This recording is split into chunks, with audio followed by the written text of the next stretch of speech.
क्या आप जानते हैं कि आप कई बार स्वर्गदूतों से मिलते हैं और आपको पता भी नहीं होता कि वो स्वर्गदूत है। क्या आपके साथ कभी ऐसा हुआ है कि कोई अनजान व्यक्ति आपकी सहायता करता है और चला जाता है, वो फिर कभी आपको नजर नहीं आता। इब्रानिया अध्याय 13 उसकी 2 आयत में लिखा, अतिथि सत्कार करना ना भूलना, क्योंकि इसके द्वारा कुछ लोगों ने अनजाने में स्वर्गदूतों का आदर सत्कार किया है। क्या आप जानते हैं कि स्वर्गदूत धरती पर मनुष्य का रूप धारण कर सकते हैं। उत्पत्ति अध्याय 19 उसकी 1 आयत में लिखा, सांझ को वे 2 दूत सदोम के पास आए और लूत सदोम के फाटक के पास बैठा था। उनको देखकर वे उनसे भेंट करने के लिए उठा और मुंह के बल झुककर उनको दंडवत कर कहा, हे मेरे प्रभुओं, अपने दास के घर में पधारिए और रात भर विश्राम कीजिए और अपने पांव धोइए, फिर भोर को उठकर अपने मार्ग पर जाइए। उन्होंने कहा, नहीं, हम चौक में ही रात बिताएंगे। पर उसने उनसे बहुत विनती करके उन्हें मनाया, इसलिए वे उसके साथ चलकर उसके घर में आए और उसने उनके लिए भोजन तैयार किया और बिना खमीर की रोटियां बनाकर उनको खिलाई। उनके सो जाने से पहले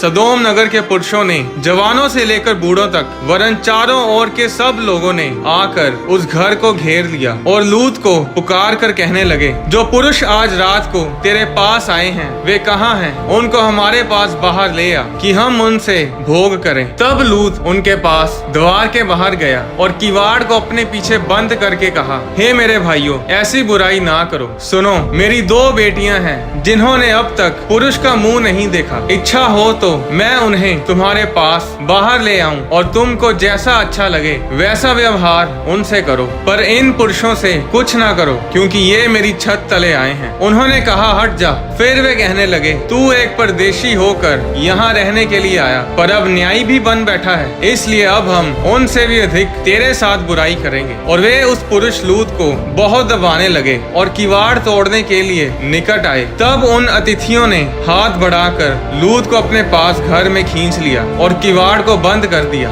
और उन्होंने क्या छोटे क्या बड़े सब पुरुषों को जो घर के द्वार पर थे अंधा कर दिया। अतः वे द्वार को टटोलते टटोलते थक गए। बाइबल बताती है कि जब सदोम और अमोरा शहरों का पाप बढ़ गया तो परमेश्वर ने उसे नष्ट करने से पहले उस शहर में रहने वाले धर्मी पुरुष लूत और उसके परिवार को उस शहर से बाहर निकालने के लिए अपने दूतों को लूत के पास भेजा। वो दूत मनुष्य का रूप धारण करके आए थे। वो दूत शरीर में थे और इसीलिए वो लूत के द्वारा तैयार किए भोजन को खाते हैं और सोने लगते हैं कि तभी उस दुष्ट नगर के लोग लूत के घर के बाहर आकर शोर मचाते हैं कि जो पुरुष तेरे पास आज रात को रुकने के लिए आए हैं उन्हें बाहर भेज कि हम उनके साथ सेक्स करें, कि हम उनके साथ शारीरिक संबंध बनाएं। उस नगर के लोग जानते थे कि जो लोग आए हैं वो पुरुष हैं, हालांकि उन्हें ये पता नहीं था कि वो मनुष्य के रूप में स्वर्गदूत हैं। वो स्वर्गदूत मनुष्य रूप में तो थे, पर उनकी सामर्थ्य स्वर्गीय थी। वो लोगों को अंधा कर देते हैं और उस शहर को तबाह करने से पहले वो लूत और उसके परिवार को उस शहर से बाहर भेज देते हैं। उत्पत्ति अध्याय 32 उसकी 24 आयत में लिखा, और याकूब आप अकेला रह गया। तब कोई पुरुष आकर पो फटने तक उससे मल युद्ध करता रहा। जब उसने देखा कि मैं याकूब पर प्रबल नहीं होता, तब उसकी जांघ की नस को छुआ और याकूब की नस उससे मल युद्ध करते ही करते चढ़ गई। जिस स्वर्गदूत से याकूब मल युद्ध कर रहा था वो मनुष्य जैसे शरीर में था और इसीलिए वो उसके साथ मल युद्ध कर पाया। अगर वो दूत आत्मा में होता तो याकूब आत्मा के साथ मल युद्ध नहीं कर पाता। 1 कुरिन्थियों अध्याय 15 उसकी 39 आयत में लिखा, सब शरीर एक समान नहीं। मनुष्यों का शरीर और है, पशुओं का शरीर और है, पक्षियों का शरीर और है, मछलियों का शरीर और है। स्वर्गीय देह है और पार्थिव देह भी है, परंतु स्वर्गीय देहों का तेज और है और पार्थिव का और। बाइबल बताती है कि स्वर्गीय देह अलग है और संसारिक देह अलग है। संसारिक देह को हम देख सकते हैं, पर स्वर्गीय देह को हम देख नहीं सकते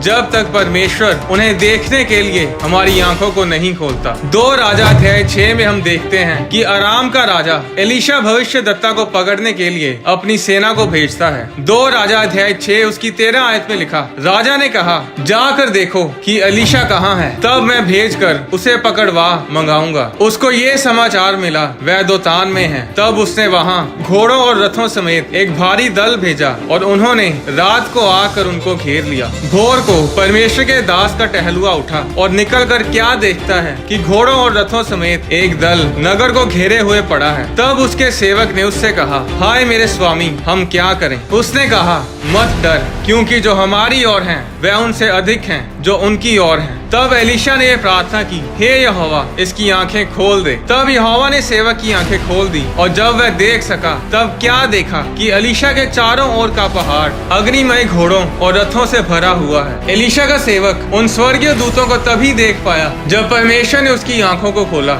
स्वर्गीय देह को, आत्मा को आप साधारण आंखों से देख नहीं सकते, पर संसारिक देह को आप देख सकते हैं। आप स्वर्ग दूतों को तभी देख सकते हैं अगर परमेश्वर आपकी आंखों को खोले या फिर स्वर्गदूत मनुष्यों के रूप में हो। उत्पत्ति अध्याय 18 उसकी 1 आयत में लिखा, अब्राहम ममरे के बांज वृक्षों के बीच कड़ी धूप के समय तंबू के द्वार पर बैठा हुआ था। तब यहोवा ने उसे दर्शन दिया। उसने आंख उठाकर दृष्टि की तो क्या देखा कि 3 पुरुष उसके सामने खड़े हैं। तब उसने उन्हें देखा। तब वह उनसे भेंट करने के लिए तंबू के द्वार से दौड़ा और भूमि पर गिरकर दंडवत की और कहने लगा, हे प्रभु, यदि मुझ पर तेरे अनुग्रह की दृष्टि है तो मैं विनती करता हूँ कि अपने दास के पास से चले ना जाना। मैं थोड़ा सा जल लाता हूँ और आप अपने पाँव धोकर इस वृक्ष के नीचे विश्राम करें। फिर मैं एक टुकड़ा रोटी ले आऊँ और उससे आप अपने अपने जीव को तृप्त करें। तब उसके पश्चात आगे बढ़ें, क्योंकि आप अपने दास के पास इसीलिए पधारे हैं। उन्होंने कहा, जैसा तू कहता है वैसा ही कर। 8 आयत में लिखा, तब उसने दूध और दही और बछड़े का मांस जो उसने पकवाया था लेकर उनके आगे परोस दिया, और आप वृक्ष तले उनके पास खड़ा रहा और वे खाने लगे। जो स्वर्गदूत अब्राहम के पास आए थे वो मनुष्य के रूप में थे।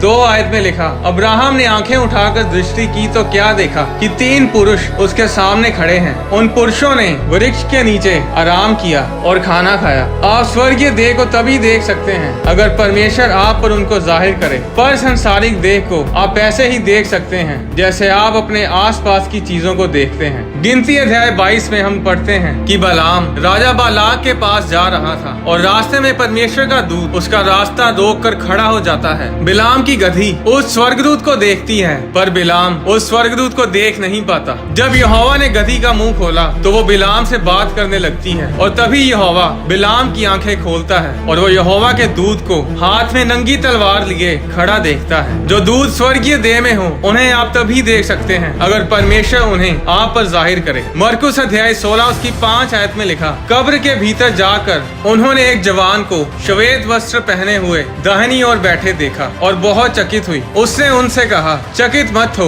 तुम यीशु नासरी को जो क्रूस पर चढ़ाया गया था ढूंढती हो। वह जी उठा है, यहाँ नहीं है। लूका अध्याय 24 उसकी 2 आयत में लिखा, उन्होंने पत्थर को कब्र पर से लुढ़का हुआ पाया, पर भीतर जाकर प्रभु यीशु का शव ना पाया। जब वे इस बात से भौचक्की हो रही थी तो देखो 2 पुरुष झलकते वस्त्र पहने हुए उनके पास आ खड़े हुए। प्रेरितों के काम अध्याय 1 उसकी 9 आयत में लिखा, ये कहकर यीशु मसीह उनके देखते देखते ऊपर उठा लिया गया और बादल ने उसे उनकी आंखों से छिपा लिया। उसके जाते समय जब वे आकाश की ओर ताक रहे थे तो देखो 2 पुरुष श्वेत वस्त्र पहने हुए उनके पास आ खड़े हुए और उनसे कहा, हे गलीली पुरुषों, तुम क्यों खड़े आकाश की ओर देख रहे हो? यही यीशु जो तुम्हारे पास से स्वर्ग पर उठा लिया गया है, जिस रीति से तुमने उसे स्वर्ग को जाते देखा है उसी रीति से वह फिर आएगा। इन सभी वचनों में स्वर्ग दूतों के रूप को मनुष्यों के जैसा बताया गया है। कहीं पर पुरुष लिखा गया है और कहीं पर जवान। स्वर्गदूत मनुष्य के रूप में प्रकट होकर लूत के पास आए और उनके साथ विश्राम किया और खाना खाया। उत्पत्ति अध्याय 6 उसकी 1 आयत में लिखा,